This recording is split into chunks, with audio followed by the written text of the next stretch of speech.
And so I think a lot of it starts with that, it's like giving back, cringy term, giving back. I can see the New Zealand cringe thing happening to you as I say it, as you say it.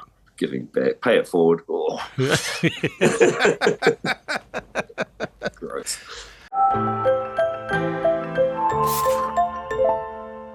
How are you? Good, Tom. Good to be back, huh? And last time I don't know if you remember this, last time I saw you. So you and I met first. You came in to talk about Thor. Yes. And then I was at TIFF. I feel weird saying this to you, but I'm going to say it. I was at TIFF at the film festival. I was in the hotel. What year? When was this, Catherine? 2019? 2019, I know maybe? exactly what you're going to say. What am I going to say? I was running away from a woman. You were running towards me and you tackled me to the ground. Oh, I did? Yeah. Oh, there's a different hotel story. Yeah.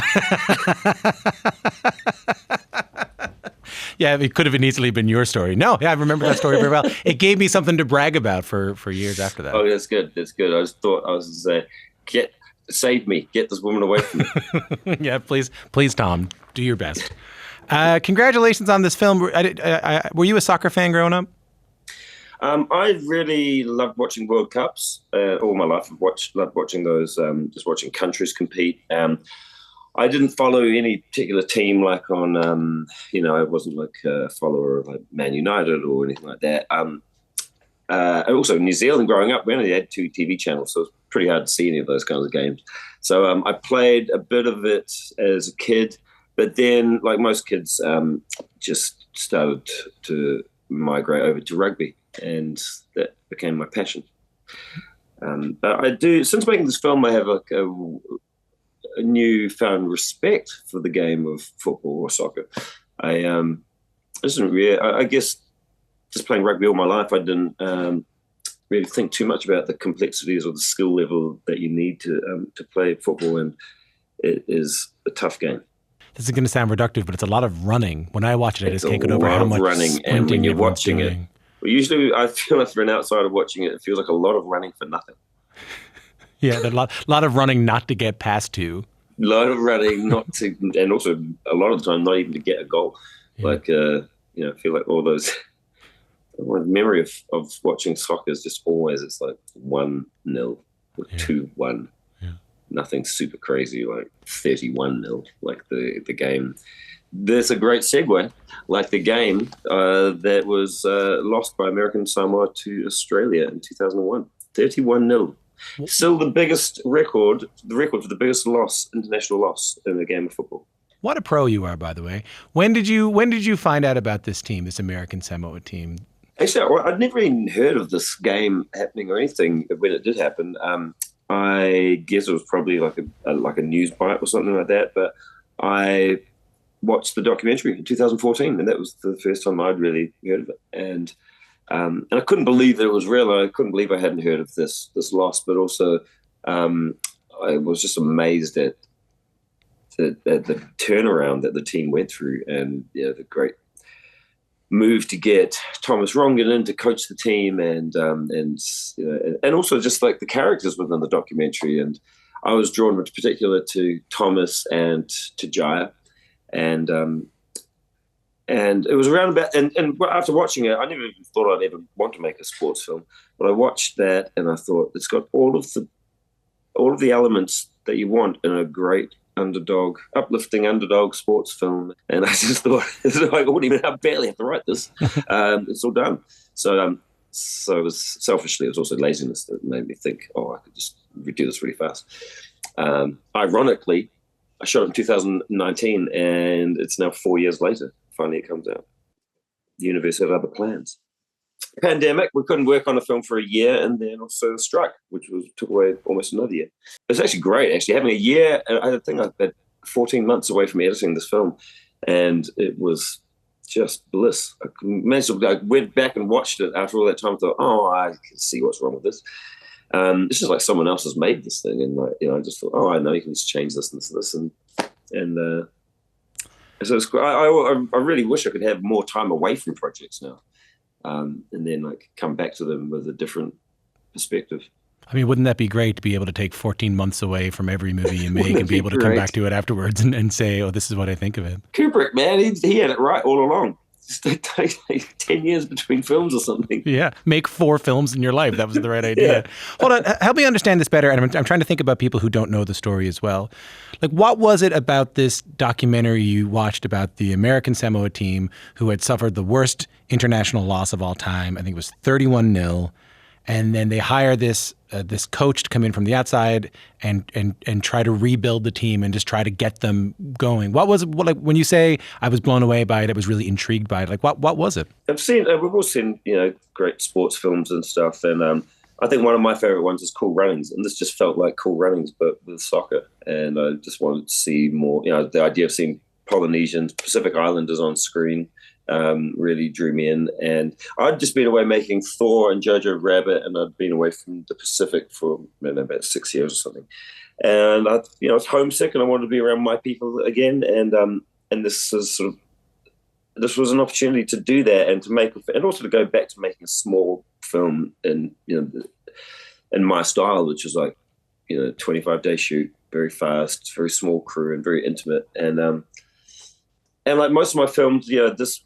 Underneath this, I felt that there was a story, that the themes within this tale were the ideas of grief and loss and how people deal with those things. And in all my films, that's what they're about. And the grief and the loss that comes from having such an embarrassing loss in a game of soccer. So it's less about sport, or it's less about soccer for me. It's more about the people and about just. It was just like a nice, intimate film about family. Did you get to meet any of the original soccer team? Jaiyah Salua, who is played by Kaimana in the film. She's a Fafafine player, and I met her. She was the first person I met, actually. And met the Mike and Steve, who made the documentary, and Thomas Rongan, who was the big, larger-than-life character who's a commentator for MLS, and he is an amazing character. And him and Jaiyah were fantastic because they gave me permission, really, to sort of have my way with their stories and their characters. Because I'm in New York, you hear the sirens. They really overdo it here, don't they? Yeah, it's a bit loud. I mean, we all know that. We all know the truck's but coming. They make the sirens go. Yeah. It's ostentatious, if you ask me. It really is. It's a little much. And all the horns and everything. It's get over yourself. Off when they drive around. Oh, I agree. So where was I? Jaiyah, and so because I needed to take some liberties with the story and wanted to Taika-fy it, for lack of a better term, and make it a bit more entertaining and add my humour in. And with any story, you've got to kind of like shape it into a sort of into a feature film. So they were very generous and understood. And I was, like, for instance, Thomas is a fantastic guy. He is in real life a really big character, and everything in the film did happen. It's just like the hi, can you come back? Hi. Hi. No, I'm just in the middle of a call. Maybe not. What's time now? 20 minutes? Give us 20 minutes before you clean the room. Half an hour? Okay, thank you. I can Tell the truth. Did you pay that person to do that to get out of this interview? Is that what happened? Yeah, I got to go, bro. Oh, I gotta go. Oh, okay. So hold on. So you met. What feeling did you get from the soccer players in American Samoa when you went to tell their story? Well, I think that there's still some. There's probably still some embarrassment and a little shame over that big loss, but thankfully they got Thomas in and they scored their first goal ever in this game, that you'll see in the film. And then straight after that, they won their first game. And I think that really, that dealt with the demons and the shame and that dark cloud that was hanging over them. And it was a really massive moment for them and for the country. You mentioned Jaiyah there. Jaiyah is Fa'afafine, a non-binary trans woman. Polynesians, I should say, in American Samoa see it as a very accepted gender of its own. And she really becomes kind of the heart and soul of the team. So talk to me a little bit about her and talk to me a little bit about how you wanted to tell her story. So Jaiyah's story is she, I mean, in the documentary, she's like one of many stories that are presented. But for me, I think just because I love the idea of Fa'afafine, and I like something that's very accepted in the Pacific Islands, and many islands have their version of it, and it was very normal growing up around Fa'afafine in New Zealand, and so it's something that I was always used to, and like everyone in New Zealand was just pretty used to, and I feel like something that I really wanted to show to the world was this a part of our cultures that are accepted and have been accepted for a very, very long time. And historically, it's been a very normal and sacred part of our cultures. And it's described in different ways in different Indigenous cultures, but most of them have that. Like you've got the two-spirit idea in Native America. And what I love is that thousands of years ago, someone was like, I identify like this, and I want to do this.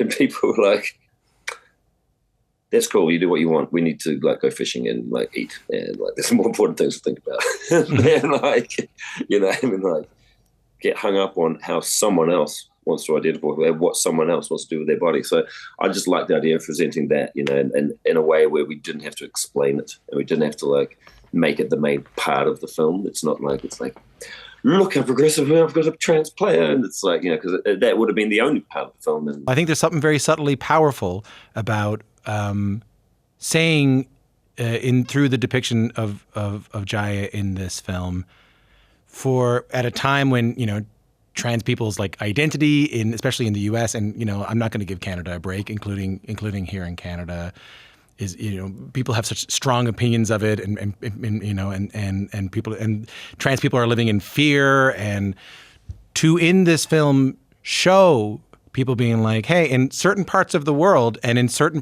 cultures, this is not a big deal. And not just that, it never has been a big deal. There is something very subtly powerful about that, Taika. Yeah. Oh, that's a powerful thing. What I'm saying is that it was just important that we didn't make it a big deal in the same way that we don't make a big deal of it in real life. It's like, Thomas has questions and everyone's like, well, I don't know how to explain it. It just is. And I think that's a really nice way of doing it, rather than like a speech. He's suddenly out in the third act, someone doing a big giant speech about being yourself, and like, using Jaiyah as an example. And it's like just cringy, like it's just like, oh, it's like, yeah, it's just not the style of film that I do anyway. And so, so she was really important. She was fantastic. I mean, Jaiyah in real life is really great. She's a spokesperson for equality in FIFA, and and is an ambassador for equality. And so, There's been a couple of times so far, just talking to you, that you've said things like, I can Taikify that, or that's not the kind of film I make, or the thing that runs through my films is this. You seem to have a great sense of yourself and as a filmmaker. Did you know that when you knew you wanted to start making films? Like I was talking to Edgar Wright about this the other day. Like when you knew, well, maybe the question is, when did you know you wanted to make films, and did you know what kind of films you wanted to make? I started making films when I was about 29, and before that I was doing various other things, and like theater and comedy with my friends, and art and stuff and all sorts of shit. And then I sort of started to dabble in film and made some short films, and those were really like, I made my first short film, Two Cars One Night, which is set in my community, and it's sort of set at the pub I grew up outside of, and it's a very personal film. That I don't think I knew what kind of films I wanted to make, but I did know what I didn't want to make, and that was like New Zealand at the time. A lot of short films were sort of like jokes, there was always a twist at the end, and it was like, oh, the kids are ghosts, and like, so it was these like sort of like smart aleck little films, or like they would feel like music videos, and so but I was like, I just wanted to show like a little slice of life, and that was a bit more poetic about it.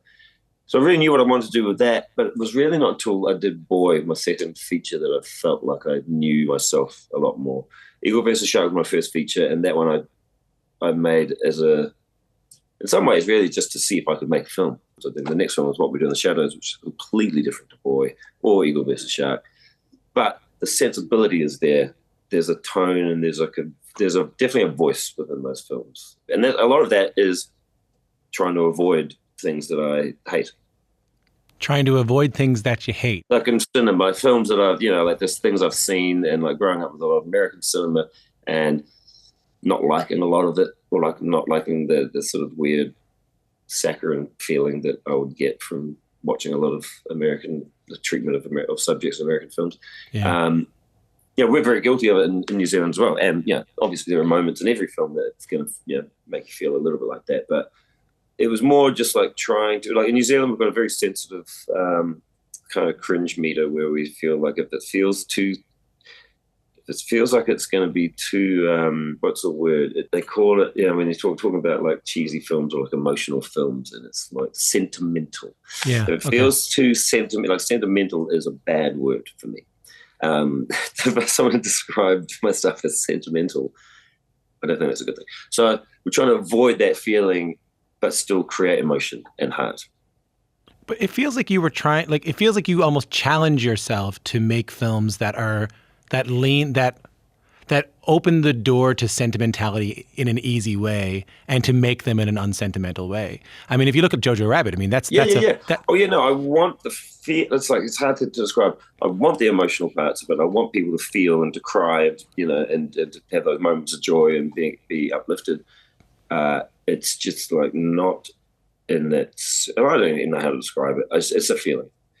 It's a feeling that when I watch my films as I'm making them, I have to be very sensitive to how I feel about it. If I start to, I test my films a lot, and if I sit in the audience, if I start slinking down in my chair in embarrassment and going, oh, fuck, this feels off, this feels wrong, then I don't know exactly what it is, but I know there's something wrong.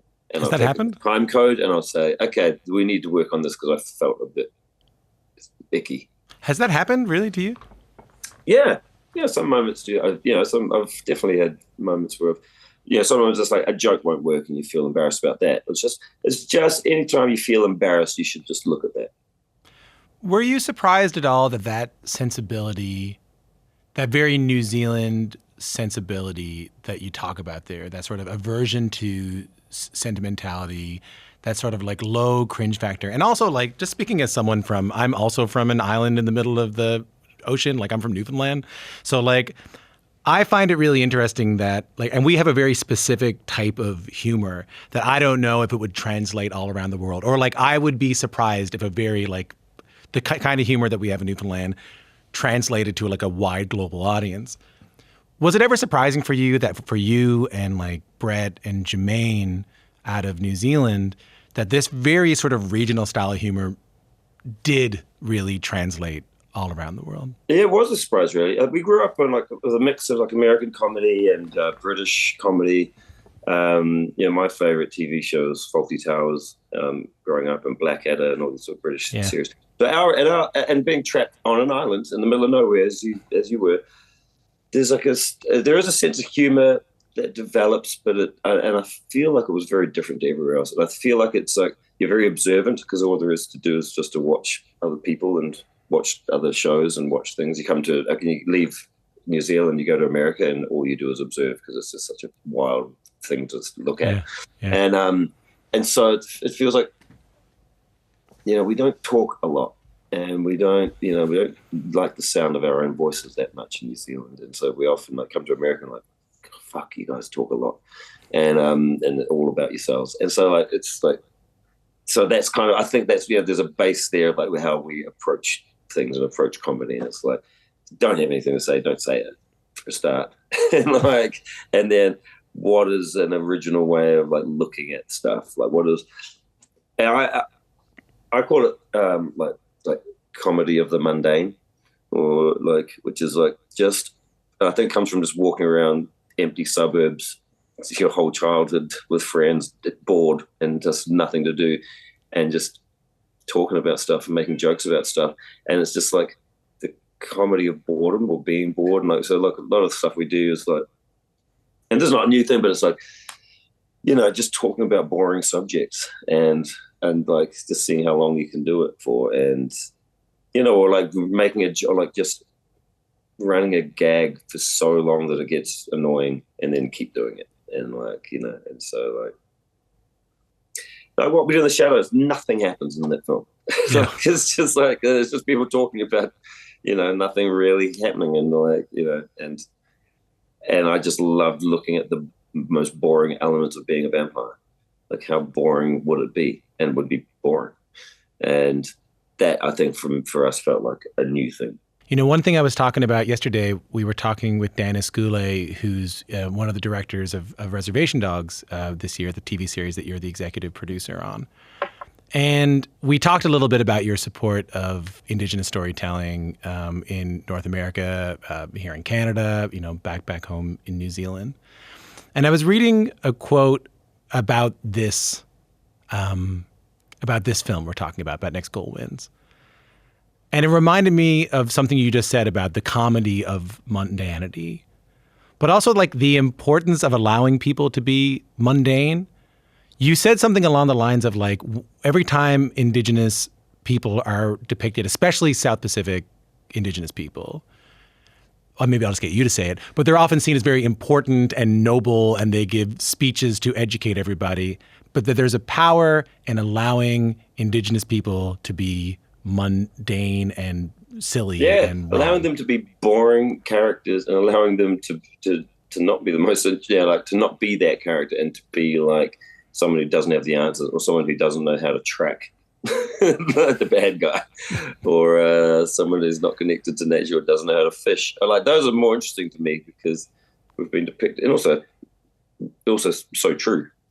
It's like so many of us like live in the cities now and like, could fish to save ourselves. So, there's like a lot of.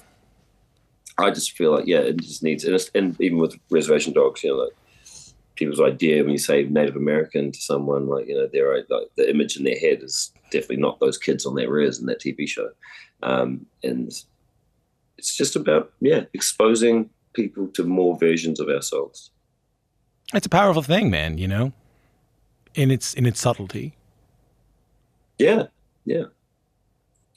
Like we don't want, like I think it's also a form of tokenism. It's just like we did it.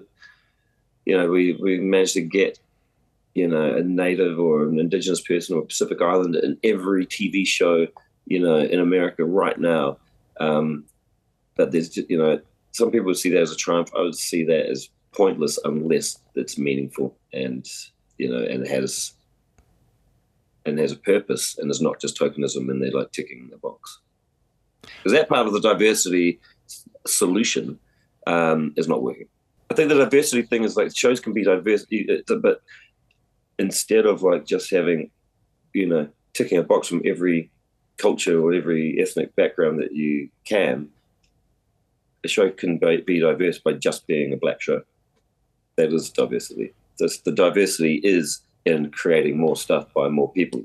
Res Dogs is a very diverse show because it's all Native Americans. Yeah. And I feel like that's where the diversity is. Like, look, I'm happy for people to mix it up if it makes sense, but it's like we need more black shows, we need more Asian American shows, American Asian shows, Pacific Island shows. One of the things that we were talking about yesterday was this idea that like the success that you've had through Marvel and through your Jojo Rabbit and these films doing really well, you've been able to use that success to like bring up other Indigenous filmmakers, to give voice to other Indigenous filmmakers. Yeah. That's a great part of it, really. It's something that I never anticipated.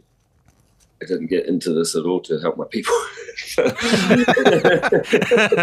I was purely selfishly motivated this entire time. I got into this to get rich and get away from people. No, I've always been proud of where I've come from, and like we've all, and in New Zealand and through all my films, like we run a sort of a part of the film set, which is like hiring Native youth. And so we did the Thor films. We have like internships for Aboriginal kids to come and like get work experience in various departments. So each department has to hire some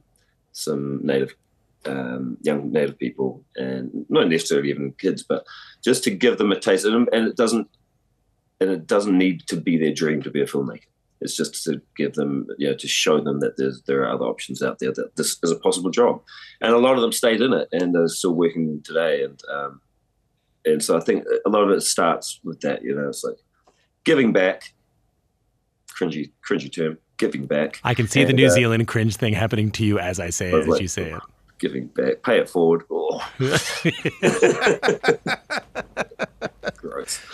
But it's just like, pull people up and look after each other, and that's community. And so, any chance I can get to help my friends out, and nepotism's a great thing.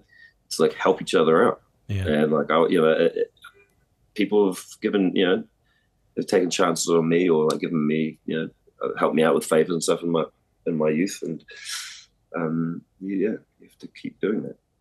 Taika, I really love the film. I love getting a chance to talk to you, man. Thanks so much for coming on the show. Yeah, you too, man. Good to see you again, Tom. Thank you.